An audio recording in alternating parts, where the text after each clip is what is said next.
Pues buenas tardes a todos, bienvenidos. Como siempre os agradecemos que estéis aquí presentes todos los viernes.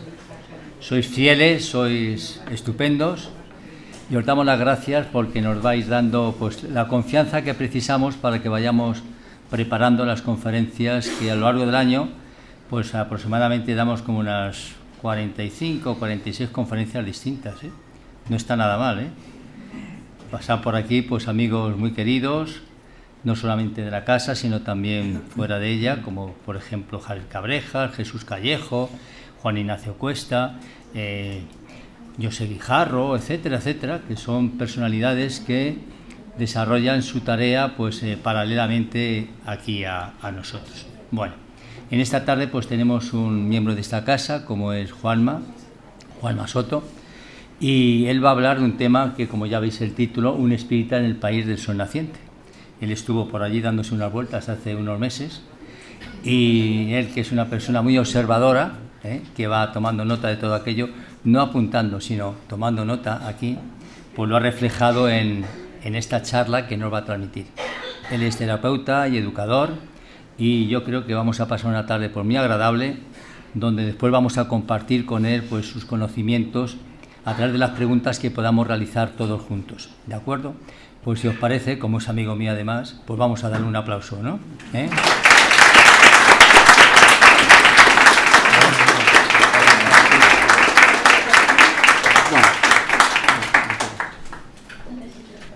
Bueno, pues muchas tardes, buenas tardes a todos. Estoy muy contento de estar otra vez con ustedes, un poco nervioso, sí, pero contento, que es lo importante. Buenas tardes, o como tendríamos que decir hoy, konnichiwa, que como todos ustedes saben, o al menos alguno, significa buenas tardes en japonés. Hasta hace poco tenía una duda, hasta hace unos minutos. No sabía si dar la conferencia en japonés o darla en español. Porque todos sabemos que el japonés es un idioma muy facilito, de estos que se aprenden en un fin de semana, que todos controlamos y que no hubiera supuesto ningún problema. Pero estuve pensando eso de hacer esos simbolitos tan raros, esos pictogramas, me iba a llevar un poco de tiempo, así que finalmente, al menos hoy, voy a dar la conferencia pues en español. Y como siempre, me gustaría empezar agradeciendo con los agradecimientos. Y me gustaría empezar esta vez por aquellas personas que no frecuentáis de forma habitual el centro y que un viernes justamente hoy, que empieza el verano, habéis dicho, bueno, vamos a ver a este chico que nos va a hablar algo sobre espíritus, algo sobre no sé qué de un país con un sol que es naciente. Entonces yo de verdad os agradezco que hayáis venido aquí, puesto que es de agradecer. Luego también me gustaría agradecer también a esas personas que vienen los viernes, vienen algunos jueves, algunos miércoles, por el empeño que ponen, porque yo sé que al principio es un poco complicado adentrarse pues en el mundo del espiritismo, ¿no? Nos suena todo a chino, nunca mejor dicho. Y paciencia, ¿no? Esto es un camino. No me gustaría terminar los agradecimientos sin agradecer también tanto a los divulgadores del misterio como a Mindalia por la labor que hacen de divulgación de todas las conferencias que hacemos aquí. De igual forma, saludar a todas aquellas personas que nos están viendo por las redes sociales, tanto hoy como en otros momentos. Pues gracias por confiar en nosotros y por escucharnos, ¿no? Y por último, agradecer a los integrantes de esta casa, a los integrantes del Centro de Estudios madrileños, Estudios Espíritas de la calle de la Bolsa, por darme la oportunidad otro día más de estar aquí ante vosotros, de compartir parte de los estudios que realizamos de forma sistemática durante casi todos los días de la semana. Partiendo del hecho que a lo mejor muchas veces mi forma de explicar las cosas pues no es la políticamente correcta, lo sé, soy consciente de ello, pero yo creo que a veces las cosas hay que decirlas tal cual, hay que decirlas según la verdad de cada uno, y mi verdad es esa. Entonces, para mí es un privilegio poder compartir esa verdad, la mía, no tiene por qué ser la suya, la mía, con todos ustedes. Porque como dice el dicho, las cosas claras y el chocolate espeso, y nada de lo que lleve chocolate puede ser malo. Así que, venga, empezamos.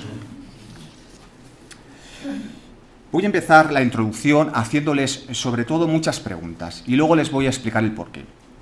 ¿Cuántos de ustedes han visitado algún país oriental? ¿O tienen algún amigo oriental? ¿O les gusta la comida oriental? Y aunque muchos lo nieguen, ¿cuántos van casi de forma diaria a comprar un chino? Lo hacemos todo y China es un país oriental, ¿no? Puedo afirmar por ello, sin miedo a equivocarme, que al menos alguna de esas preguntas que he formulado habrán contestado ustedes afirmativamente. Y es normal, vivimos en un mundo globalizado en el que la conexión con otras razas, con otras formas de pensar es algo que llevamos a cabo de forma diaria. No tenemos más que salir a la calle, ¿no? Y darnos cuenta de que estamos rodeados de hamburgueserías americanas, cafés canadienses, tiendas de muebles suecas, por ejemplo, tiendas de alimentación de productos latinos, restaurantes de todo tipo. Además, a través de las redes sociales estamos conectados con todo el mundo. Podemos realizar compras casi en los 5 continentes. Y nos alimentamos de muchos alimentos, de los cuales, si nos fijáramos en la etiqueta, nos daríamos cuenta de su procedencia. Por eso, a mí me gusta referirme a mí, posiblemente a algunos de ustedes también, como un ciudadano del mundo. Un ciudadano del mundo. ¿Por qué? Porque yo creo que aquel lugar en el que nosotros al nacer damos el primer berrido no tiene que ser indicativo de la forma en la que debemos ser o en la forma en la que debemos de pensar, ¿no? Por lo menos quiero pensar eso. Por ello, y siendo ya plenamente conscientes de la globalidad que formamos, me gustaría de nuevo hacerles un par de preguntas. El hecho de convivir con personas de otras culturas, con personas que tienen otra forma de pensar, ¿nos produce un enriquecimiento a título personal? ¿O al contrario, los prejuicios que todos arrastramos, que generalmente no siempre son frutos del desconocimiento, nos impiden aprender de ellos? Parecen preguntas muy trascendentales, dignas de, de Aristóteles o Anaxímenes, pero les voy a poner un ejemplo. Como han dicho en la presentación, es cierto, el año pasado, durante el verano, estuvimos visitando un país como China, ¿no? Estuvimos casi un mes y estuvimos descubriendo una cultura diametralmente opuesta a la nuestra. Vimos muchas ciudades, pero sobre todo hablamos con mucha gente, ¿no? Hablamos con ellos sobre las formas que tienen de entender la vida, de afrontar los diferentes problemas. ¿Qué pasó?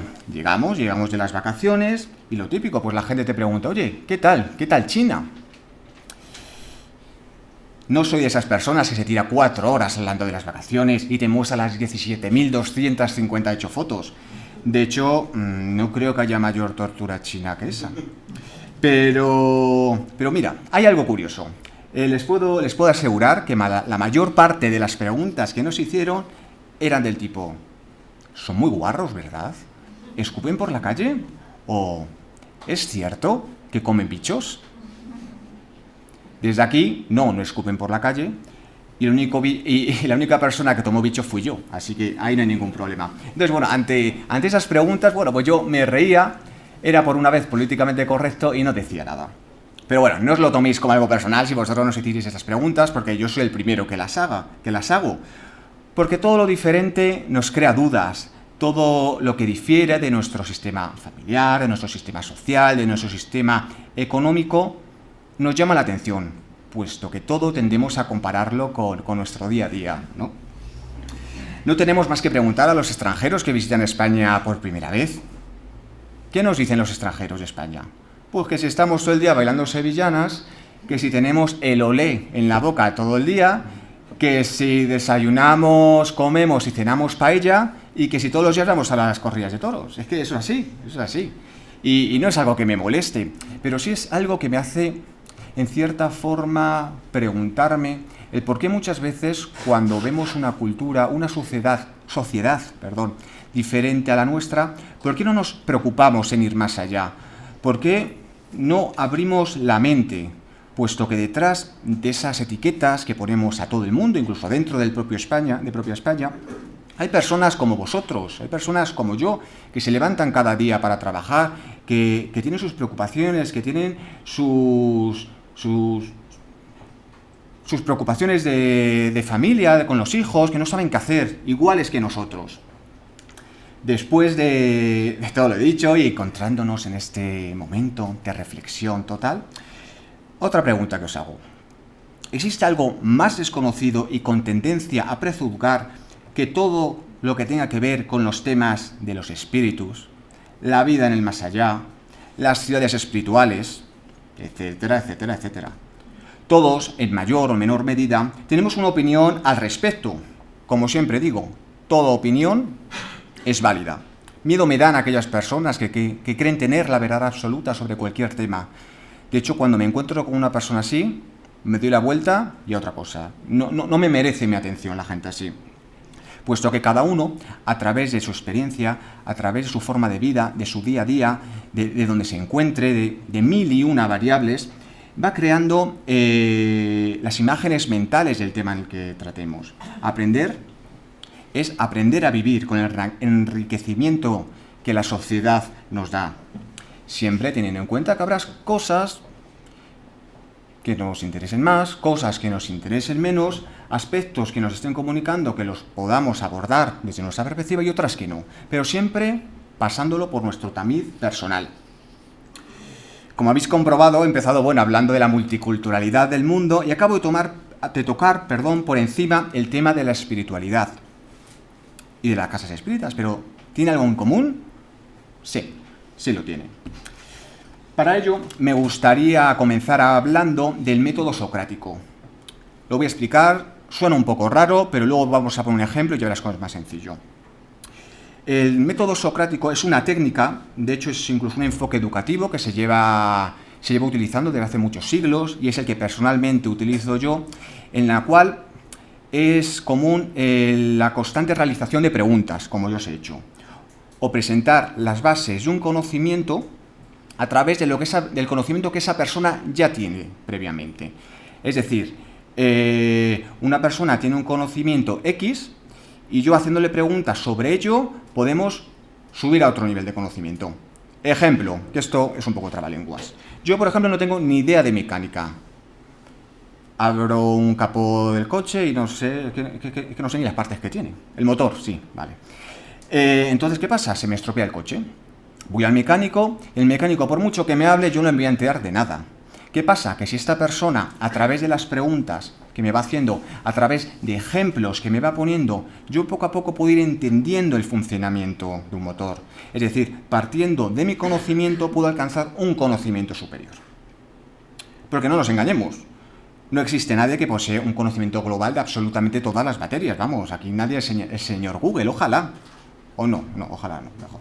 Cada uno tiene un conocimiento en función de sus intereses, de su entorno laboral y social, de su época. Hoy día pensamos que las personas que se ponen aquí en un atril, como yo no soy un ejemplo, pero bueno, las personas serias que se ponen aquí, o aquellas personas que salen en televisión, o tienen un programa de radio, o van a presentar un libro, siempre pensamos que tienen la verdad absoluta de lo que están diciendo. Y no nos engañemos, tienen su verdad. Pero esa verdad es la suya. No podemos hacer que esa verdad se convierta en la nuestra. No, porque para eso nosotros tenemos tenemos cabeza. Tenemos que saber diferenciar lo que nos sirve y lo que no. Es importante, y de hecho yo espero, que cuando termine mi conferencia no estéis de acuerdo en lo que yo he dicho. De hecho me gustaría que me dijerais, mira, es que lo que me has dicho no me ha servido de nada. ¿Por qué? Porque es importante que cuando alguien te explica un conocimiento X o te explica su forma de pensar en un determinado ámbito, esto entre en cierto conflicto con lo que todos vosotros pensáis, puesto que del conflicto puede salir una idea nueva. Podéis daros cuenta de algo que a lo mejor nunca os habéis parado a pensar. Igualmente yo a la hora de preparar esta conferencia he aprendido mucho y espero seguir aprendiendo a través de las preguntas o a través de las conversaciones que luego tengamos. Por ello, siempre que estoy ante vosotros, hablo de espiritismo, obviamente, estamos en un centro espírita, pero siempre lo relaciono con algo más. Algo, algo más mundano, si puede decirse. Anteriormente fue el cine mudo, y en este caso es un país oriental como puede ser el Japón. ¿Por qué? Porque todo el mundo, quieras que no, pues alguna foto de Japón habéis visto, o habéis leído algún libro, o habéis visto alguna película. Entonces, con esa base de conocimiento que tenéis, yo, en la medida de mis posibilidades, me gustaría que diéramos un salto a través del método socrático, que subiéramos un escalón. Ese es el motivo. ¿Os imagináis que me pusiera a hablar, yo qué sé, durante hora y media de la historia de Japón? ¿O sobre las diferencias entre causalidad o casualidad dentro del mundo espírita? Yo, como se diría coloquialmente, a mí personalmente me daría un patatús. Pero a todos vosotros también, ¿eh? Que coste. Así que, venga, vayamos al lío, entremos en materia y planteemos el objetivo de la conferencia. Es decir, la dinámica que vamos a tratar para así que ninguno se pierda y que hagamos esto un poquito más ameno. A través de diferentes aspectos, a través de las características y premisas, iremos comparando a una sociedad tan diferente a la nuestra, como puede ser una sociedad oriental y en este caso japonesa, con una sociedad occidental, como es en la que vivimos nosotros, y más concretamente con un centro espírita. Obviamente habrá muchas cosas que difieran, muchas cosas diferentes, no opuestas. Siempre me gusta utilizar el término diferente, porque el enriquecimiento siempre va a estar en lo diferente. Aquello que estamos acostumbrados a manejar, ¿qué provecho vamos a sacar de ello? Así que venga, vamos a iniciar. Siempre se ha dicho que para conocer a una ciudad, un pueblo, una sociedad, una civilización, etc., es preciso conocer su historia, porque solo a través de su historia podemos comprender por qué ese pueblo, esa civilización, ha llegado a ser al día de hoy lo que es. Igual pasa con cada uno de nosotros. Nosotros somos consecuencia de las experiencias pasadas y seremos las consecuencias de las experiencias presentes. Es por ello por lo que se me hace imprescindible empezar la conferencia trazando unas pinceladas de lo que es la historia de Japón. Pero bueno, no os preocupéis, porque la historia de Japón es muy ardua, pero bueno, ya me he encargado yo de leerme unos libros y haceros un resumen muy, muy resumido, porque si no, bueno, lo que hablamos antes, nos da a todos un patatús. La leyenda dice que Japón nació del amor entre dos divinidades. Aquí las tenemos, Izanagi e Izanami. Estas dos divinidades tuvieron una hija llamada Amaterasu, de la cual hoy día parte la larga dinastía de emperadores japoneses. De hecho, gran parte de la sociedad japonesa cree que sus propios emperadores son dioses vivientes, aunque parezca mentira. Los primeros pobladores de los que se han encontrado restos arqueológicos son de la era Jomon, la fotografía de la izquierda, que datan de hace más de 8.000 años. Pero hay que esperar hasta el siglo VIII para asistir a la creación del auténtico Estado japonés, cuya primera capital fue Nara. Puede que le suene. Esta ciudad se construyó siguiendo el modelo de una ciudad china y alojó durante un tiempo la residencia del emperador. Es cierto que en estos primeros años las guerras eran continuas. Los clanes luchaban entre ellos para conseguir el poder, de tal forma que el emperador se mudó a Kioto en el año 794, convirtiéndose en la nueva capital del país durante más de 1000 años. Pese a eso, las guerras continuaron. Al final, en 1192, el jefe del clan Minamoto, que lo tenemos aquí en el centro, fue nombrado shogun. Shogun es un término muy importante dentro de la historia japonesa porque son los líderes militares de Japón, instalando su cuartel en el actual Tokio. Los shogunes controlaban el país durante siglos. La figura del emperador todavía seguía ahí, pero era más que nada de forma simbólica, es decir, no pintaba nada.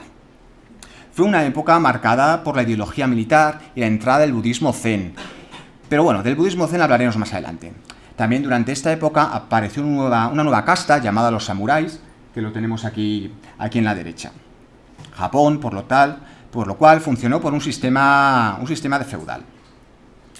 En el año ya 1600 tuvo lugar uno de los sucesos más importantes de la historia de Japón, conocida como la batalla de Sekigahara, en la cual se enfrentaron más de 80.000 soldados de cada clan. Por una parte estaba el clan de Toyomi y de Yoshi, y por otra parte el clan de Tokugawa y Ieyasu, siendo ganadores estos últimos y pasando a gobernar todo Japón desde su castillo en Edo, es decir, la actual Tokio. Este periodo, seguro que les suena, es conocido como la era Edo. Hasta entonces, Edo, la ciudad, había sido un pequeño pueblo sin importancia, pero a partir del siglo XVII se convertiría en la capital de Japón y favoreció rápidamente el éxodo masivo de los pueblos a la gran ciudad.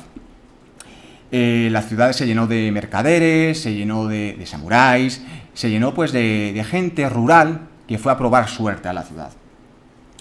Durante más de 2 siglos gobernó esta ciudad y tuvo una característica que marcaría a la sociedad japonesa a día de hoy. Eran extremadamente conservadores. Y cuando digo conservadores, no es el conservadurismo que conocemos a día de hoy. No, era 1000 veces más. Era algo impresionante, hasta tal punto que cerraron las fronteras del país, de modo que nadie podía entrar ni salir del país. De hecho, si veían a algún extranjero dentro del país, directamente era condenado a muerte. Directamente. Muchos exploradores españoles y portugueses murieron por ello al llegar a Japón. El país estuvo cerrado totalmente a las influencias externas hasta 1868. Pensar en las consecuencias que esto pudo tener para el país. Durante esta época, los habitantes de Japón desarrollaron un amor casi neurótico por su patria. De hecho, pensaban que era el centro del mundo, imaginaos. Iba creciendo un sentimiento nacionalista. Pero, como he dicho antes, no un sentimiento nacionalista como puede ser ahora, no. 1000 veces más. Por otro lado, este encierro supuso un gran desarrollo de las artes y tradiciones japonesas, como puede ser la aparición de las geishas, el grabado japonés o de las diferentes formas del teatro. Y aquí me gustaría hacer un pequeño paréntesis. Hace unos días tuvimos sesión de mediunidad y pese a que ella tenía la conferencia, ya la tenía hecha, le pregunté a un espíritu con conocimiento el por qué tanto el espiritismo como otras religiones, otras filosofías más occidentales cuesta tanto que lleguen a Oriente. De hecho, es una pregunta que me hizo mi compañero Enzo hace unos días. Y es precisamente lo que les he comentado ahora mismo. Es un país que todavía vive anclado en las tradiciones, con un peso cultural muy denso. Y me comentaron que, poco a poco, tanto estas formas de pensar, que a lo mejor es el espiritismo, se comentan, como otras muchas, irán penetrando en Oriente. Pero tiempo al tiempo. Cerramos el paréntesis. A mediados ya del siglo XIX, mientras que Europa y Estados Unidos estaban en plena revolución industrial, Japón todavía era un país feudal, dirigidos por militares y samuráis. Julio de 1853. Una escuadra americana, dirigida por el almirante Perry, que le tenemos ahí, penetró en la bahía de Tokio. Y el oficial propuso al gobierno japonés firmar un tratado de libre comercio entre Estados Unidos y Japón. El shōgun se quedó perplejo por la flota armamentística que tenía el almirante Perry. Entonces, por primera vez en muchos siglos, el shōgun fue a hablar con el emperador y le pidió consejo. El emperador fue implacable. No debes pactar con los americanos. Pero el shōgun se vio rebasado por los barcos, por los cañones y finalmente pactó con él. Esto hizo que la sociedad se sublevara, puesto que no olvidemos que la sociedad consideraba al emperador como un dios viviente. Entonces el shōgun perdió la confianza del pueblo. Tuvo que dimitir y permitir la restauración triunfal del poder de la casa imperial, después de muchos siglos. El joven Muchoshito, que le tenemos aquí, es joven, aunque le parezca mayor, más conocido con el nombre del emperador Meiji, se encontró con solo 15 años a la cabeza del país. Lo primero que hizo fue cambiar el nombre de la capital Edo por Tokio, que significa capital del este. Paradójicamente, con el retorno del emperador al poder, Japón entró de lleno en el mundo moderno. Fijaos, en 1868 en Occidente ya usábamos trenes, usábamos diferente tecnología. En cambio, Japón seguían utilizando el caballo y el burro. ¿Cómo es posible que en solo 72 años el país pudiera desarrollar la tecnología suficiente para enfrentarse a Estados Unidos en la Segunda Guerra Mundial? Y sí, es cierto, perdieron, Pero ¿cómo pudieron resurgir de sus cenizas y convertirse en pocos años en la potencia tecnológica que es a día de hoy? Bueno, son cuestiones que iremos poco a poco desarrollando. Por cierto, ¿sabéis por qué se le llama a Japón el país del sol naciente? Muy sencillo. Os lo cuento 2 minutos. Hacia el año 607 después de Cristo, el príncipe Shotoku, que era el sobrino de la emperatriz y por lo tanto el regente, envió una misión diplomática a China, país que admiraba y buscaba copiar su sistema burocrático. La misiva comenzaba textualmente: el emperador del país que nace el sol envía una carta al emperador del país en que se oculta el sol. ¿Cómo está usted? Este saludo, obviamente, trataba de establecer una relación de igualdad entre ambos países, pues Japón era conocido en China como el país enano. De tal forma, Japón era el país en el que nace el sol, puesto que se encuentra al este, mientras que China, aquel en el que se oculta, está al oeste. Por lo tanto, eran igualmente importantes. Fijaos lo importante de la dialéctica muchas veces, ¿no?, a nivel burocrático. Y de ahí hasta ahora. Esa forma de referirse a Japón se ha mantenido hasta el día de hoy y de hecho la seguimos utilizando. Pero vayamos ya al meollo de la conferencia. Conocemos ya a grandes rasgos el pasado de un país como Japón y las consecuencias que ha tenido en su presente. Ya sabemos lo que son sus señas de identidad. Conocemos sus características claves. Vamos a ir desarrollando algunas características y confrontémoslo con los que el espiritismo tiene que decir al respecto. Venga, empezamos. Y empezamos con la familia. El concepto de familia japonesa clásica se asienta sobre unos pilares básicos. Primero, importancia del árbol genealógico. Los antepasados. Los antepasados conforman nuestro futuro y nuestro presente. Segundo, que es lo que sí lo conocen, respeto a los mayores. Tercero, el poder del hombre con respecto a la mujer. Eso en las sociedades occidentales está cambiando y más debería de cambiar, pero bueno. Y por último, cuando fallece el padre de familia, el hermano mayor pasaba a ser el jefe. La familia solía vivir toda junta, 3 generaciones bajo un mismo techo, pero es cierto que al subir el precio de la vivienda, al llevarse a cabo este éxodo hacia las grandes ciudades, es difícil mantenerlo. La madre a día de hoy sigue siendo la encargada de llevar la casa y el hombre es el que suele traer el dinero. Pese a los adelantos en otros ámbitos, el sistema que envuelve la familia y la realidad familiar está firmemente arraigada todavía en la tradición y no muestra el mismo desarrollo que en otros países. Por ejemplo, la ley no reconoce la conservación de apellidos distintos en parejas casadas. No reconoce, por ejemplo, el matrimonio homosexual.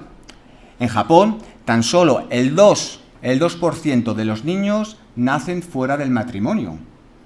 Una cifra ridícula en comparación, por ejemplo, con Francia o con los países de Europa del Norte, donde esta cifra supera el 50%, o en Estados Unidos, donde llega incluso al 40%. De hecho, fijaos, el Código Civil en Japón establece que los hijos nacidos fuera del matrimonio, una vez que sus padres fallecen, solo tienen derecho a heredar la mitad. Este sistema matrimonial tan rígido es sin duda una de las causas del descenso de la natalidad en Japón y sin duda es uno de los grandes problemas a los que se enfrenta el país. La idea de que una pareja casada pueda disfrutar de una vida conyugal plena nunca ha llegado a penetrar en la sociedad japonesa, más bien al contrario. El matrimonio se considera una obligación conyugal. Tener hijos es el único privilegio que da el matrimonio, fijaos. Todo esto hay que sumarle pues lo que todos nosotros ya conocemos, esas pautas de relaciones que tienen tan diferentes a nosotros, que tienen entre ellos, en la familia, cuando van a comer, a cenar, cuando les presentan a una tercera persona. Yo creo que como occidentales y como latinos, son una de las cosas que más nos llaman de la atención de ellos. Pero bueno, es igualmente respetable y aquí estamos para respetar a todo el mundo.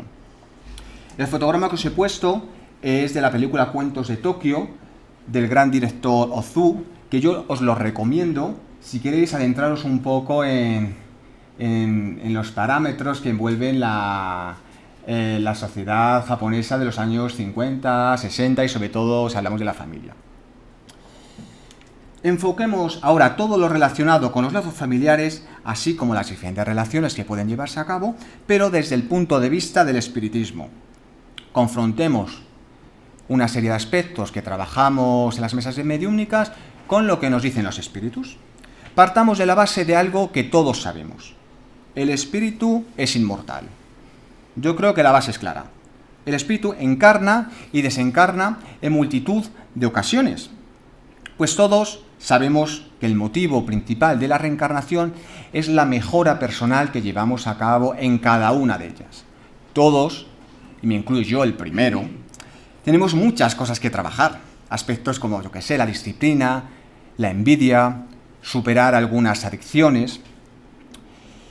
Porque no nos engañemos, si hemos encarnado en un país como este, en un país también, y en un planeta como este, es porque lo que se dice muy buenos no hemos sido en otras encarnaciones. Pero vamos, tampoco muy malos. O sea, tan malo es ser optimista como ser pesimista. Estamos aquí para evolucionar de la mejor forma posible. Ya conoceremos otros planetas. Por ello, cada espíritu que somos necesita una estructura cuando encarnamos. Y dentro de esta estructura, un sistema que ayude a encajar en esa estructura. ¿Cómo? Pues formando parte integral de un grupo familiar. Y cuando hablo de grupo familiar no quiero restringirme a los familiares de sangre, como decimos, padre, madre, no. Cuando hablo de sistema familiar desde el punto de vista espiritual y no espiritual, ¿para qué negaros? Hablo de los grupos de amigos, ¿no?, que formamos a lo largo de la vida. Posiblemente muchos de mis amigos espirituales estéis aquí presentes y nos veremos en otras encarnaciones, o a lo mejor nunca hemos hablado hasta el día de hoy. Para eso estamos aquí. Todo ser humano, por ello, pertenece a una familia. Todos somos hijos, eso sí, todos somos hijos. Padres, pues algunos, madres, pues algunas, depende. Y todos nos llega la hora de la desencarnación. Pero ¿qué pasa en ese momento? Esos lazos, esos vínculos que hemos formado cuando estábamos encarnados, ¿se pierden? ¿No se pierden? ¿Qué hacemos con ellos? En el libro El Evangelio, según el Espiritismo, capítulo 4.18, nos dice, y leo textualmente: los lazos de familia no son destruidos en modo alguno por la reencarnación, a diferencia de lo que piensan algunas personas. Al contrario, se fortalecen y se estrechan. En las ciudades espirituales es cierto que los espíritus forman grupos o familias unidos por el afecto, por la simpatía, por una franja vibracional más o menos parecida. Los espíritus están felices de reencontrarse. La encarnación, es decir, cuando nacemos, solo les separa momentáneamente, porque cuando vuelven a la erraticidad, que es el intervalo de tiempo en estado espiritual entre vida y vida, se reencuentran, pues como te reencuentras tú cuando ves a un amigo lejano. Igual. Muchas veces, sí, puede que sea lo habitual, se siguen unos a otros en cada encarnación, puesto que se reúnen en familias o en el mismo ámbito con el objetivo de trabajar juntos para un mutuo adelanto. El que hoy es mi padre, en otra encarnación puede ser mi madre, o yo mi tía, o la tía, la prima del sobrino del nieto. Bueno, me habéis entendido, ¿no? Hay a veces que unos encarnan, otros no, pero no por eso dejan de estar unidos. Están unidos mediante el pensamiento. Los que están libres de la materia velan por los que han encarnado. Los más adelantados se esfuerzan por hacer que progresen los rezagados. Por consiguiente, los espíritus pueden de este modo recorrer números ilimitados de existencias o vidas corporales sin que las circunstancias externas del mundo les afecten, siempre unidos. Desde el mundo espiritual, temas como el divorcio, la homosexualidad, los hijos fuera del matrimonio son totalmente irrelevantes. ¿Acaso es una persona divorciada mejor o peor persona que nosotros? Lamentablemente somos los seres humanos los que tendemos a categorizar todo, a etiquetar. Todo es bueno, malo, correcto, incorrecto. A mí en esos momentos, a lo largo de la conferencia también me gusta recordar que todos estamos bajo la ley del libre albedrío. Todos somos actores activos de nuestra vida. Nosotros tomamos nuestras propias decisiones y elegimos el camino que queremos seguir. Desde la espiritualidad mayor se hace hincapié en aquello que es importante, aquello que ayuda al progreso espiritual. Así que olvidémonos de aquello que carece de importancia, dejemos de valorar al resto y fijémonos en lo diferente, pero de forma positiva, puesto que lo diferente siempre es conocimiento. Vamos a hablar en el siguiente bloque de las religiones y su filosofía respecto a la muerte. Hablando de manera muy general, el concepto de muerte, o más bien de actitud hacia la muerte, constituye uno de los aspectos fundamentales de cualquier sociedad tradicional.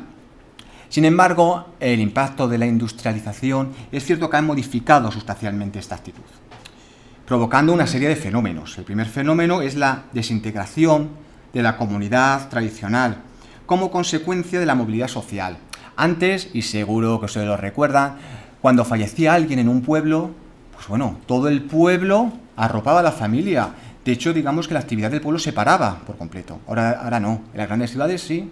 Ha muerto un familiar, bueno, pues te enteras tu bloque, si es que tiene relación, y se entera la familia más directa. Eso pasa también en sociedades occidentales. Por otra parte, otro fenómeno es la secularización. Es decir, no nos importa lo que hay más allá. De hecho, la muerte se tiende a considerar un accidente desafortunado, pero ¿para qué preocuparnos, no? Y por último, el último fenómeno que vemos es la tecnologización en todos los aspectos de nuestra vida. Estamos rodeados de tecnología, lo cual en cierta forma nos hace pensar que somos invulnerables, que tenemos el poder, pero nada más lejos de la realidad. Pero ¿cómo enfocan las diferentes religiones que consisten en Japón? ¿Cómo enfocan un tema tan controvertido como la muerte? Debemos partir del hecho de que la gran mayoría de los japoneses no creen en una religión concreta, sino que combinan las características de varios, la que más les guste. De hecho, fíjense, lo más normal es bautizarse por el rito sintoísta, casarse en una ceremonia cristiana y celebrar el funeral según la tradición budista. Porque lo importante para los japoneses y para las culturas orientales es el rito. El rito es la base. Aunque la mayoría de los japoneses, como he comentado, no atienden a una religión concreta y tan solo un 20% creen en la existencia de dioses, por lo general, independientemente de las creencias que tengan, son bastantes creyentes en supersticiones, creencias populares y en el destino. De hecho, las actividades más comunes en hacer un fin de semana es visitar junto con la familia un templo sintoísta, pedir deseos, comprar los típicos amuletos y comprar los omihukis, que son como unos pequeños papelitos donde uno pues le leen pues como la suerte, el futuro, ¿no? El futuro próximo que va a tener. Relacionado con las creencias, la lectura de manos también es un negocio, y voy a poner la palabra negocio, muy próspero y muy fructífero en Japón. De hecho, los buenos quiromantes, ¿no? Se dice así los que leen las manos, los buenos tienen meses de lista de espera, imagínense. Desglosemos ahora las 3 religiones principales del país y cómo enfocan cada una el hecho de la muerte.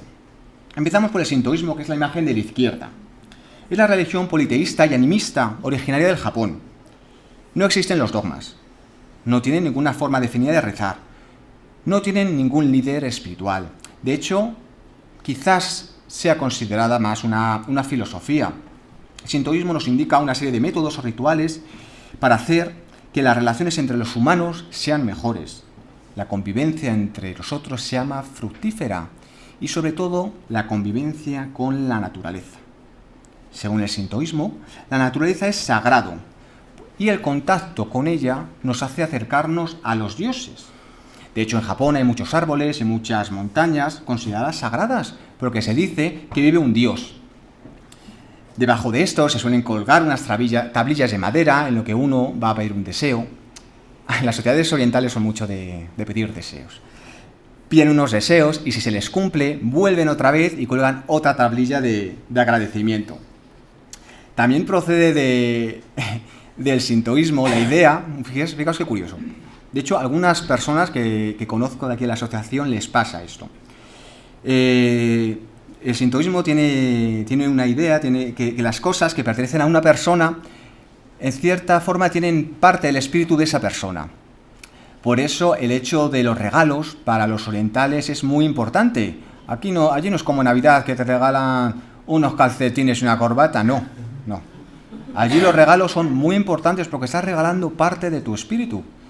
Esto obviamente tiene sus consecuencias. Por ejemplo, las tiendas de segunda mano no existen. O por ejemplo, los robos, no es que sean inaceptables, es que no hay robos, porque fíjense, si tú robas a una persona es como si le estuvieras robando el alma. Y ya eso son palabras mayores. Pero ¿cómo enfocan la muerte? Para los sintoístas, la vida después de la muerte no es una preocupación, no. Se buscar la felicidad en esta vida. No existe el concepto de cielo e infierno. Después de la muerte, todas las almas van a dar al mismo lugar, sin previos juicios ni selecciones. Aunque es cierto que en función de donde uno haya fallecido, puede ir a un lugar u otro. Al menos esto se comenta siempre tradicionalmente. Por ejemplo, se puede ir al mundo subterráneo. Otras personas piensan que van a un lugar situado en los confines del mar. Sobre todo, esto lo piensan los habitantes de las islas del sur. Y la mayor parte de la gente piensa que el alma, el espíritu, llamémoslo como queramos, van a la cima de las montañas, ¿no? Siempre, como veis, muy en contacto con la naturaleza.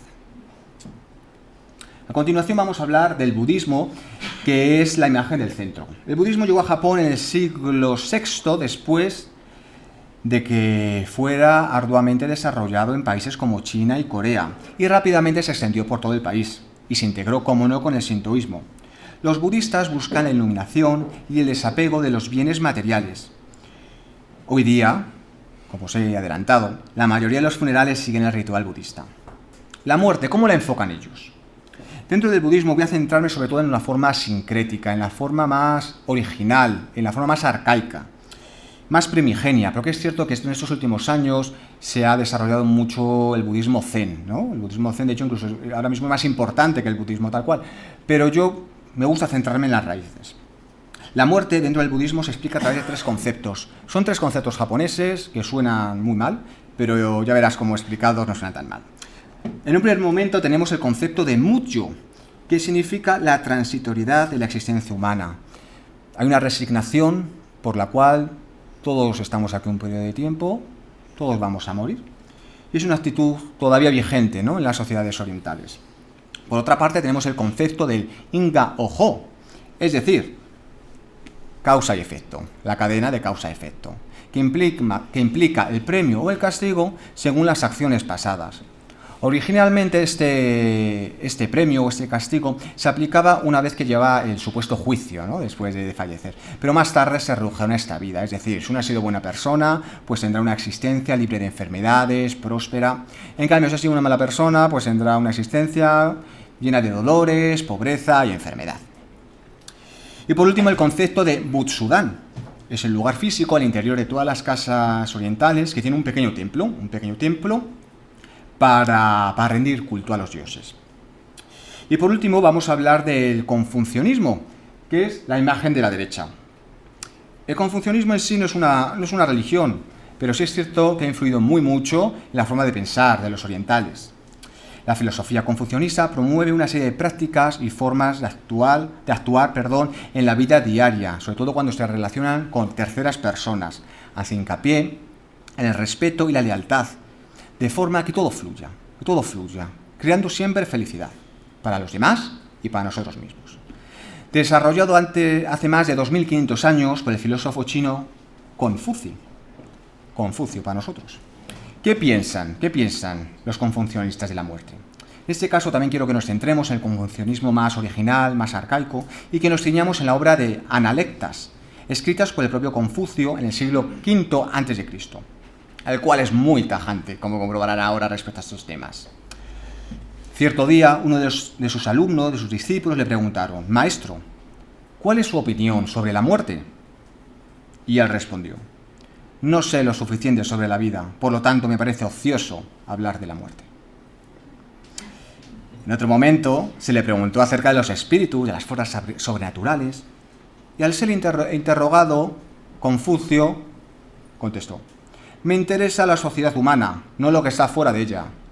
Es decir, zasca y doble zasca que les dio a los alumnos. Yo creo que a partir de ese momento, antes de preguntarle, lo tenían en cuenta.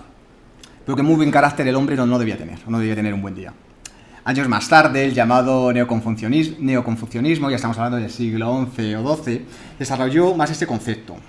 Según ellos, el hombre nace en el seno de la naturaleza, pero a la vez la naturaleza está impregnada de muerte. Por lo tanto, el destino del hombre es volver a la naturaleza después de la muerte, sin dispersarse el cuerpo y el alma. Pero más allá de estos rasgos propios de religiones pasadas, ¿cómo es considerada la muerte en el Japón actual? Recordemos la importancia del proceso de industrialización y la concentración de la población en áreas urbanas. Como consecuencia de esto, son las clases medias las que dictan un poco los modelos sociales y conceptos acerca del mundo, de la vida y de la muerte. Y tenemos que tener en cuenta los diferentes aspectos. Por una parte, que ya hemos adelantado, la preocupación principal no es la muerte, sino las cuestiones de este mundo. La muerte, como hemos dicho antes, se ha individualizado, es algo personal, es algo que si te ha ocurrido a ti, en cierta forma lo vives tú, no lo compartes socialmente. Después de la muerte, se produce un retorno a la naturaleza, pero se trata de una naturaleza de carácter animista, no una naturaleza como nos propone la ciencia. La naturaleza en sí alberga vida diluida y el hombre vida concentrada. Fijaos, vida diluida, vida concentrada. Es como, comparándolo con el whisky, por ejemplo, podríamos decir que la muerte, para ellos, es whisky diluido con agua y hielo, y no whisky puro. Vamos entendiendo un poco. De acuerdo, además, con todo esto, y siguiendo la tradición budista, cualquiera puede alcanzar el paraíso. Es una concepción optimista. Ellos piensan que, bueno, la muerte, pues a lo mejor no es tan mala, ¿no? Es un paso que estamos dando, poco a poco. Después de abarcar ampliamente todo lo concerniente al tema de la muerte dentro de la óptica japonesa, a través de sus diferentes religiones, centrémonos en qué significa la muerte para un espírita serio, un espírita que se toma esto como deben tomarse, dentro pues de unos cánones y dentro de unos estudios. Ya en el libro de los espíritus, en concreto, de una forma precisa, nos dice que la muerte podemos definirla como el mero agotamiento de los órganos. Vamos, es una explicación espírita, pero es una explicación bastante científica, ¿no? Mero agotamiento de los órganos. Muchas veces, los martes sobre todo, que tenemos mesa mediúmnica, recibimos a espíritus, no espíritus elevados, como hemos dicho antes, sino espíritus con falta de conocimiento, que el problema que tienen es que no saben que han fallecido, no saben que han muerto. De hecho, quiero que se pongan en situación. Vamos a ponernos en situación. Imagínense que están ustedes en casa, viendo a la Ana Rosa Quintana y... que me está entrando hambre. Venga, pues me voy a hacerme unas papas con chorizo y que tengo mucha hambre, me las como yo tranquilamente. ¿Y qué pasa? Que sobre todo en verano, después de comer, pues nos entra sueño. Pues vamos a echarnos un ratillo, que es donde mejor se está. Nos acostamos, despertamos en un lugar donde la luz es diferente. Nos sentimos diferentes de alguna forma. Intentamos comunicarnos, pero nadie nos hace caso. ¿Qué ha pasado? Yo creo que es algo que todos podemos ponernos en esa situación, ¿no? En ese momento en el que muchas veces entramos en contacto con ellos. Los adoctrinadores entran en contacto con los espíritus a través de los medios. Lo principal en el primer momento es relajarles, decirles que están bien, sacarles del lugar en el que les inquieta y sobre todo tranquilizarles. Es que eso es lo principal. Vamos entablando una conversación por encima con ellos, les preguntamos a veces pues cómo se llaman, qué es lo último que recuerdan. Más que nada, sobre todo para nosotros, darnos un pie a cómo enfocar la situación y para que ellos se relajen, muy importante. Porque el momento en el que decirles ha fallecido usted posiblemente sea uno de los más complicados que desde el punto de vista espírita se puede dar. No se puede decir, oye reina, que te has muerto. Claro, como yo he oído a veces, es que no puedes decir eso. Imaginaos el shock para esa... Iba a decir espíritu, pero para esa persona. Imaginaos que os pasa a vosotros, oye, que te has muerto. ¿qué me está usted contando? Claro, es un shock brutal. Yo por eso, en esos casos, les suelo poner un ejemplo, que a lo mejor alguna vez me lo habéis escuchado, pero yo creo que a veces sí me da resultados.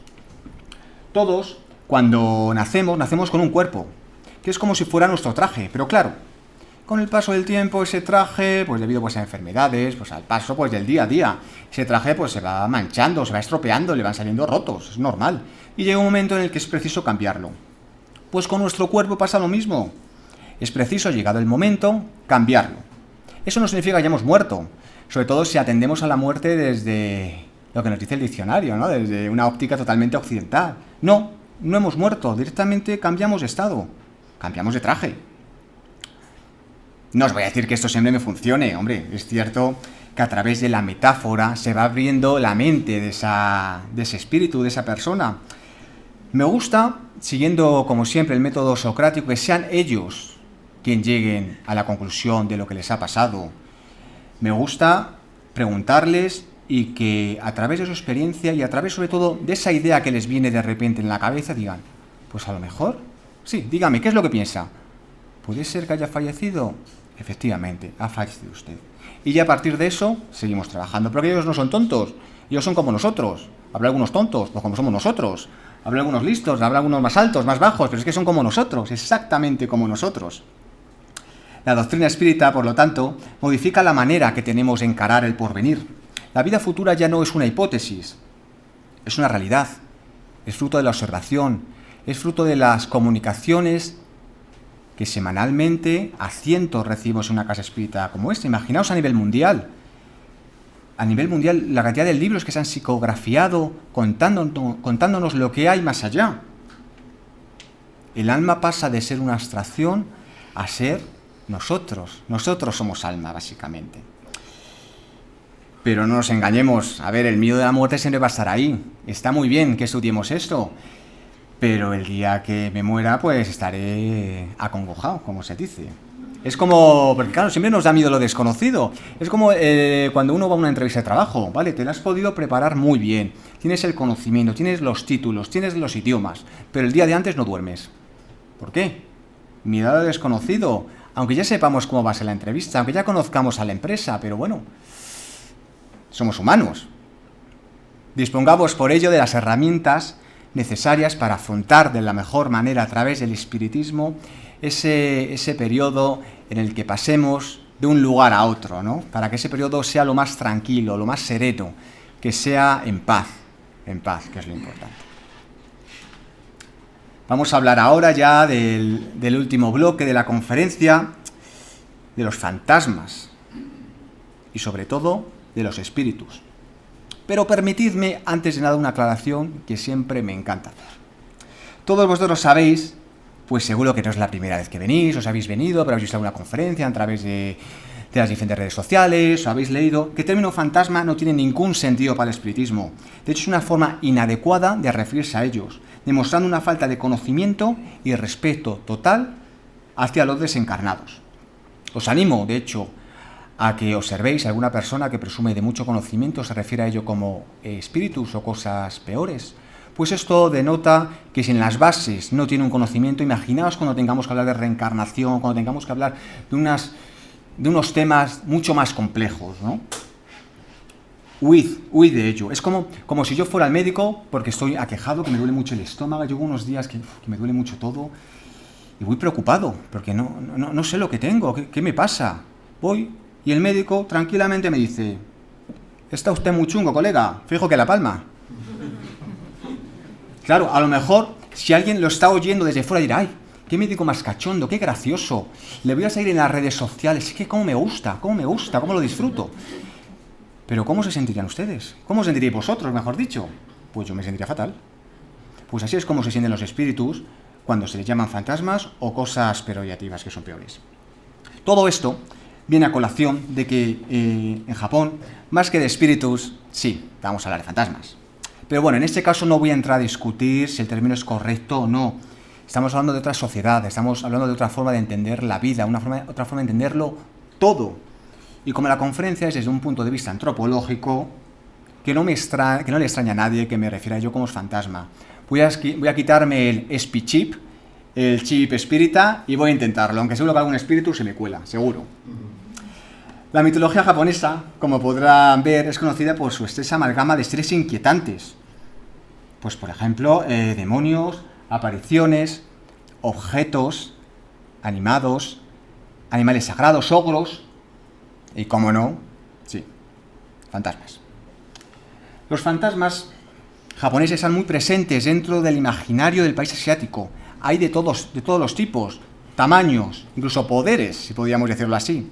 Los yurei, imagen de la izquierda, quizás sean los que más han trascendido a las culturas occidentales como es la nuestra. Pues aparecen constantemente pues, en el manga, anime, en los cuentos, en las artes escénicas, como puede ser en el kabuki. Igual conocido es el kami, que le tenemos aquí en la derecha, o espíritu de la naturaleza, que tiene sus raíces en el sintoísmo, del que ya hablamos anteriormente. Es curioso como, fíjense, la mayor parte de estas festividades, las festividades que dedican a los dioses, no, a los fantasmas, se realizan en verano, desde hace más de 1500 años. ¿Los motivos?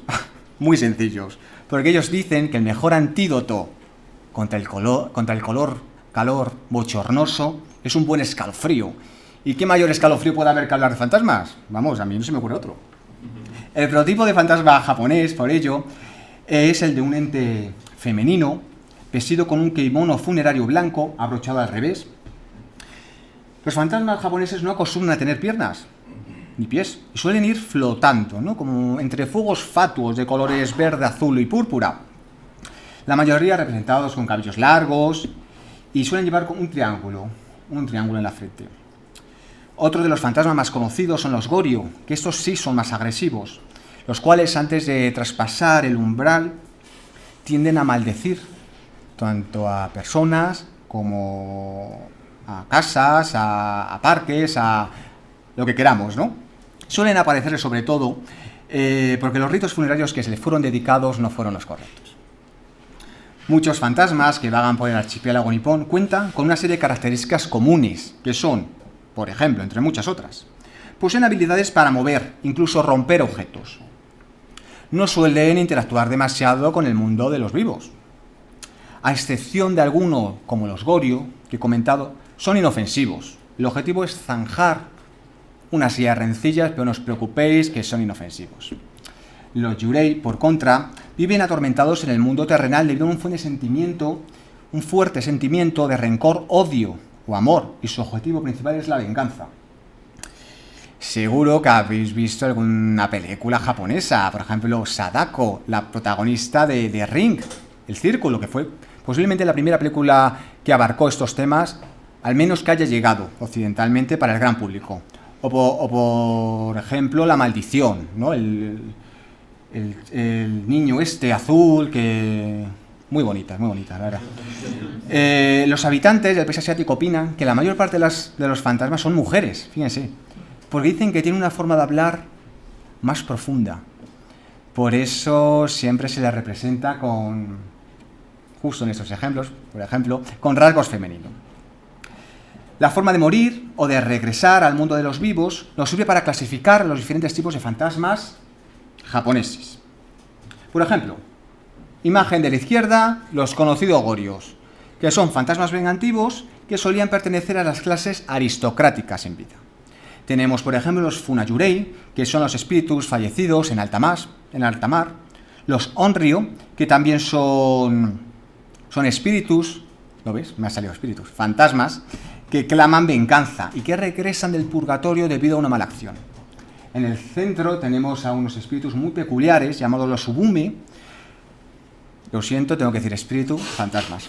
Se trata de fantasmas de una madre fallecida durante el parto o que murió dejando indefensos a sus niños pequeños, de tal forma que viene para cuidarles.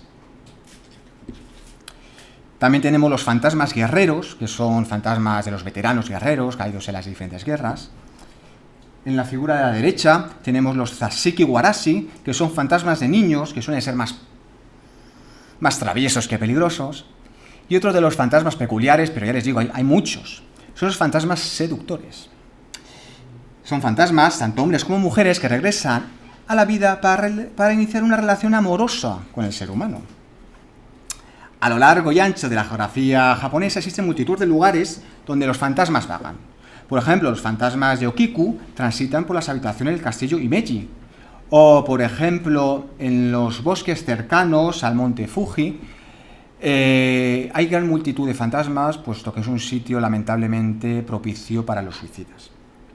Fíjense hasta qué punto se toman en serio a los diferentes tipos de fantasmas, que cuando una actriz, un actor, tiene que interpretar, tanto en el teatro como en el cine, el papel de un fantasma, les pide permiso. Va a los templos y les pide permiso para interpretarlo. Podríamos dedicar horas y horas a explicar los diferentes tipos de fantasmas, con sus características, el porqué de su nombre, su historia. Yo desde aquí les emplazo a bibliografía, y actualmente están editando un montón de libros muy interesantes sobre estos temas, que luego si quieren pues les doy alguna referencia, pero me parece muy muy curioso, porque claro, es un folclore totalmente diferente al nuestro. Pero cambiemos ahora, si es el chip, fuera fantasmas, arriba espíritus, y hablemos de qué piensa el espiritismo de los espíritus, de una de las bases, ¿no?, de nuestra doctrina, voy a decir doctrina. Según la RAE, es decir, la Real Academia de la Lengua, el espiritismo es la creencia en que a través de un medium o de otros modos se puede comunicar con los espíritus de los muertos. A mí cuando en una frase ponen espíritus y muertos, me da un escalofrío, como decían antes, pero bueno. Y de ahí pasamos a cómo se define el término espíritu, según la RAE, que entre muchas acepciones me quedo con dos. Por una parte, ser inmaterial y dotado de razón, ¿va? Bien. Y por otra parte, alma racional. Bien, factible. No están de todo mal estas definiciones, pero personalmente creo que se quedan un poco cojas. Es como si intentáramos escribir un paisaje con solo 3 o 4 palabras. No podríamos. Por ello, y basándonos en el libro de los espíritus, nos dicen que los espíritus son seres inteligentes de la creación y que pueblan el universo fuera del mundo material. Sin duda es una definición que nos da un nuevo punto de vista, ¿no?, a la hora de definir un espíritu, pero yo personalmente, y aunque los espíritas me miren mal, creo que también se queda un poco coja. Porque ¿cómo podemos definir algo a lo que hacen referencia todas las religiones, todas las sociedades, a lo largo de toda la historia? ¿Cómo podemos definir algo para explicárselo a una persona que crea en una religión X o que no crea en nada? Es imposible, es imposible. Por ello, yo pienso que la mejor definición de un espíritu es la que nos hagamos nosotros mismos. Doy por supuesto que los que estamos aquí, en su mayoría, pues alguna vez se han preguntado, ¿no?, qué es un espíritu o qué es, dónde vamos cuando fallecemos, o de dónde venimos, dónde vamos, todos estos temas. Lo importante en sí es la pregunta, no es la respuesta, es ¿qué es para nosotros un espíritu? Tamicemos todo lo aprendido y démonos a nosotros una respuesta. Es cierto que en ocasiones necesitamos que alguien nos guíe, que nos dé unas pautas, que nos imponga, y entre comillas la palabra imponga, una forma de pensar, de clasificar todo esto, pero siempre somos nosotros los que debemos estudiar y debemos dar el término a todas aquellas cosas que dudemos, ¿no? Es siempre algo que les intento transmitir. Aquí nadie, y menos yo, me gusta imponer nada a nadie. Cada uno con sus experiencias, con las ideas que yo les puedo dar o con las ideas que hayan podido leer, van conformando su vida y sus planos mentales. Recordarán que hace unos minutos hemos estado hablando de los diferentes tipos de fantasmas dentro de la cultura nipona. El espiritismo también tiene mucho que decir al respecto. Según estos, existe una jerarquía dentro del mundo espiritual. Existen una serie de órdenes en función del grado de perfeccionamiento obtenido. Estas órdenes, a la vez, están subdivididas en un número ilimitado. Es imposible referirse a todas ellas, pero yo, en función de sus características, me gustaría reducirlo a 3 órdenes principalmente. Arriba, en la franja más elevada, tenemos los espíritus que han llegado a la perfección, los espíritus puros. Hablamos de espíritus tipo Jesús, por ejemplo. Son espíritus que, aunque nos gustaría comunicarlos con ellos, lamentablemente están en una franja vibracional tan alta que a día de hoy, o al menos en esta encarnación, no es posible. En la zona media, en la zona intermedia, tenemos los espíritus que han llegado a la mitad de la escala y que desean hacer el bien. van por el buen camino. Y es que no solo que lo deseen, sino que son capaces de realizarlo. Tienen algunos aspectos ya desarrollados, como la sabiduría y la bondad, pero es cierto que todavía tienen que sufrir una serie de pruebas para seguir avanzando. Y por último, en la zona más baja de la pirámide, tenemos los espíritus imperfectos, caracterizados por su ignorancia, su deseo de hacer el mal, y todas esas características que retrasan su avance. Aquí también podemos incluir esos espíritus que están, pero que no hacen ni una cosa ni otra. Es como, bueno, quien va a un sitio y quien ni aporta nada ni deja de aportar. Entonces, bueno, ¿qué evolución vas a tener si no te implicas en ello? Pues son esos espíritus. No son ni buenos ni malos, pero como no tienen ese ímpetu de seguir evolucionando, pues ahí están, en la base.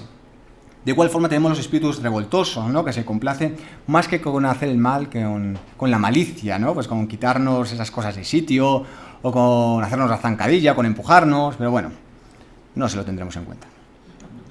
Dentro de estas tres órdenes que he comentado había múltiples de subdivisiones. De hecho, yo les animo a que relean el libro de los espíritus, que es muy interesante este tema. Una de las cuestiones que frecuentemente nos preguntan en relación con la naturaleza en sí de los espíritus es que ¿son buenos? ¿Los espíritus son buenos? ¿Son malos per se? Ni una cosa ni la otra. Es cierto que desde el mundo espiritual, todos nosotros, cuando seamos espíritus, que de hecho ya lo somos, tendemos a la mejora. Siempre hay una tendencia a la mejora. Pero como siempre se dice, dependemos de nosotros mismos, de nuestro libre albedrío. Nosotros no somos ni buenos ni malos. Como dice el espiritismo, que a mí me hace mucha gracia siempre que se dice esto, los espíritus nacemos siendo simples e ignorantes. Pues como lo hace un niño cuando nace. Cuando nace un niño, pues esa inocencia que tienen los niños, ¿no? Que se dice, pues somos la sociedad, sus padres, el día a día, las experiencias, el trabajo, los estudios, etcétera, etcétera, los que nos van conformando nuestra forma de ser, tanto para bien como para mal. Por eso siempre el concepto del libre albedrío muy presente dentro del espiritismo. Porque recalcar algo, somos nosotros los que nos forjamos nuestro destino. Es cierto que hay personas serias, con cierto conocimiento, cierta intuición, que a través de diferentes medios, como pueden ser, bueno, las cartas, sí, nos pueden intuir algo, pueden decirnos, pueden darnos algún consejo, vale, correcto. Pero por favor, y ya que estamos aquí entre amigos, ya que estamos aquí viéndonos a través de los diferentes canales de YouTube, aquellas personas a las cuales vosotros vais, a las cuales vosotros asistís porque tenéis un problema, no sabéis cómo salir y os cobran, no tienen por qué cobraros. De hecho, si os cobran es porque no están haciendo su trabajo. Si os cobran es porque los espíritus que les atienden no son espíritus de conocimiento, es todo lo contrario, son espíritus vengativos, son espíritus maliciosos que hemos hablado anteriormente, que lo que quieren es reírse de nosotros. Así que ese dinero que a nadie nos sobra, ese dinero que a todos nos cuesta ganarlo, no se lo deis, gastároslo en vosotros mismos, en una cerveza, en unos amigos, en un disco, en lo que sea, en vuestros hijos, en vuestros padres, en lo que sea. Pero de verdad, no caigáis en eso. De verdad os lo digo. Y con esas últimas reflexiones así, muy intensas, vamos llegando al final de la conferencia y es el momento de sintetizar un poco todo lo dicho, ¿no? De sacar unas conclusiones, cierto sentido, si es que todo esto lo tiene. Hemos hablado de la diferente concepción que dentro que desde un país tan opuesto como es Japón, dentro de una sociedad oriental, tiene en torno a unos temas que estudiamos y unos temas muy presentes que desde una sociedad occidental y desde una casa espírita continuamente divagamos sobre ellas. Pero permitidme una comparación.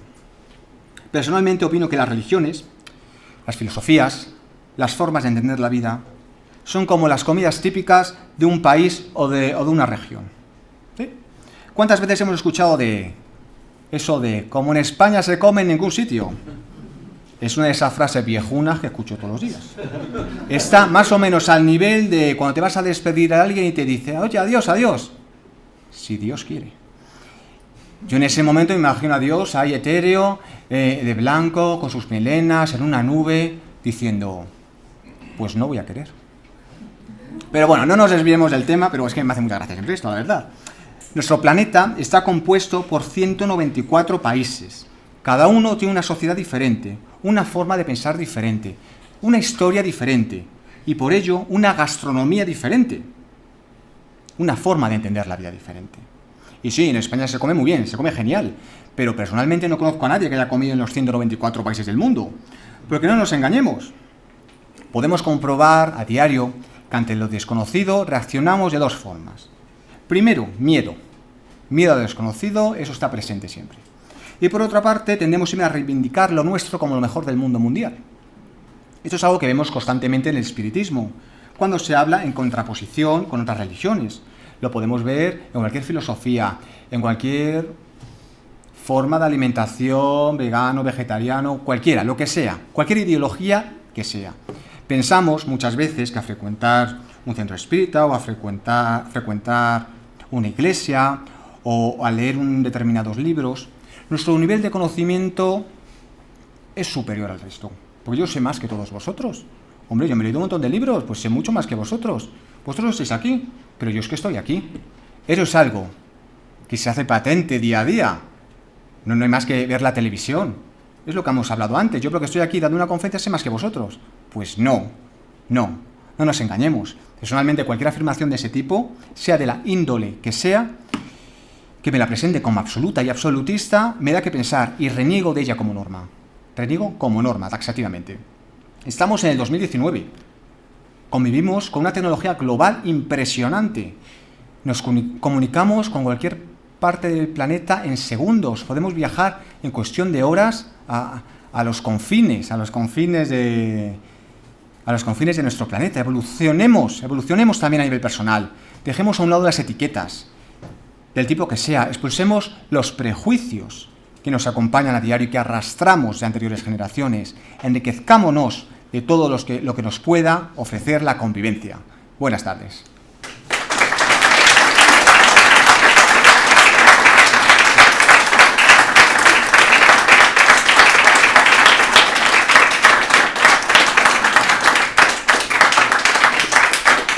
Bueno, pues ahora llega el temido momento de las preguntas.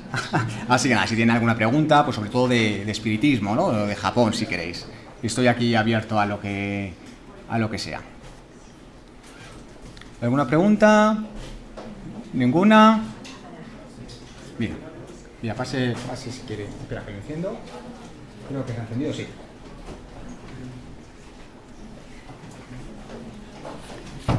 Hola, es respecto al fantasma en concreto, que parecía uno de los fantasmas típicos japoneses, es un niño. Sí, es un niño. Sí. ¿Cómo responde el espiritismo a los espíritus niños o cuando podemos visualizar el espíritu de un niño? Vale. El espiritismo nos dice que los espíritus de los niños no se encuentran vagando por ahí.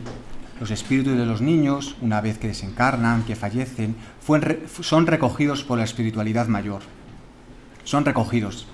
Ellos no se encuentran vagando. Daos cuenta que es cierto que a día de hoy son niños, pero son espíritus adultos que obviamente tendrán su historia de vida y que tendrán que, en función de los actos que han cometido, pues ir a un lugar u otro. Pero esto de que muchas veces, de hecho, en una casa espírita, cuando contactamos con espíritus, nunca vienen niños, nunca. Los niños siempre son recogidos de antemano. Es cierto, sobre todo en el mundo del cine, que aparecen muchos niños en las películas. ¿Qué puede ser eso? Cine, es cine, ya está. ¿Y en las ciudades espirituales sí. hay espíritus que viven como niños? Algunos sí, otros no. Normalmente cuando nosotros desencarnamos, aunque seamos niños, somos niños físicamente, pero espiritualmente no somos niños. Somos personas adultas. Es cierto que en algunos casos, por ejemplo, hemos tenido casos de familiares que han muerto, que han fallecido, y a la hora de reencontrarse con los seres queridos, como todavía tenían presente la imagen de un niño que había partido antes que ellos, el espíritu se presenta en forma de niño. pero solo es allí, en el mundo espiritual, para que ellos sean reconocidos y para que puedan reagruparse en los grupos familiares. Pero los niños, cuando llegan al mundo espiritual, no son niños, son espíritus con forma adulta. Eso es. Gracias. ¿Alguna pregunta más? ¿Nada? A ver, Vinicius, cuénteme. ¿Cuál es la visión japonesa sobre el suicidio? Vale. Siempre, cuando hablamos de sociedad japonesa, pensamos que el suicidio es una de las mayores lacras. Pero viendo las estadísticas, el nivel de suicidios en Japón es menor que el nivel de suicidio en países del norte de Europa. No hay tanto suicida como se piensa. Es cierto que al ser una sociedad tan cerrada en sí misma, una sociedad tan individual, una sociedad que muchas veces tiende a somatizar los problemas, pues es una sociedad en la que difícilmente la tarea, por ejemplo, de los psicólogos casi no existen, porque la gente reniega mucho de sus problemas. Entonces el suicidio se ve como algo normal, entre comillas, pero todos sabemos que el suicidio, digamos que es una forma abrupta de parar la vida. Desde el espiritismo, el suicidio es visto... El tema del suicidio es algo complicado. Es como una interrupción de lo que es el transcurso natural. Cuando nosotros estemos en el mundo espiritual, ese suicidio será visto como una gran bajada de vibración, por lo que habrá un momento en el que será preciso ir poco a poco subiendo la vibración de ello. Es complicado. De hecho, fíjense hasta qué punto la sociedad japonesa está competitiva y tan ensimismada en sí mismo. No sé si conocen ustedes un fenómeno, que son el fenómeno de los hikikomori.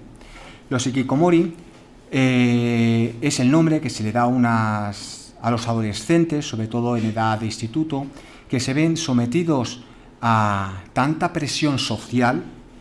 De hecho, normalmente un adolescente japonés, aparte de sus clases lectivas, luego van a academias para complementar sus estudios, llegando a dormir incluso en ellas. Esos adolescentes llega un momento en el que se rompen y se encierran en cualquier habitáculo de su casa. Y cuando se encierran, es literal, se encierran. La familia pasa años sin verles. Les pasan la comida por rejillas de la puerta, por ejemplo. Entonces, claro, eso es un estigma social. Eso a las familias que le pasan no lo ponen en comunicación con el resto, porque, claro, que mi hijo sea así no está bien visto. Entonces, fijaos hasta qué punto... Sí, es cierto, son países tecnológicamente muy punteros, pero ¿merece la pena? ¿Merece la pena esa tecnología? ¿Merece la pena predicar con las diferentes religiones y que no se ponga en práctica luego? No, da que pensar, ¿no? Da que pensar. Pero bueno, ¿alguna pregunta más? Juanma, te Sí. quería yo preguntar una duda que siempre he tenido. En Japón, de los siglos hace siglos, siempre se ha tenido el suicidio casi como un honor.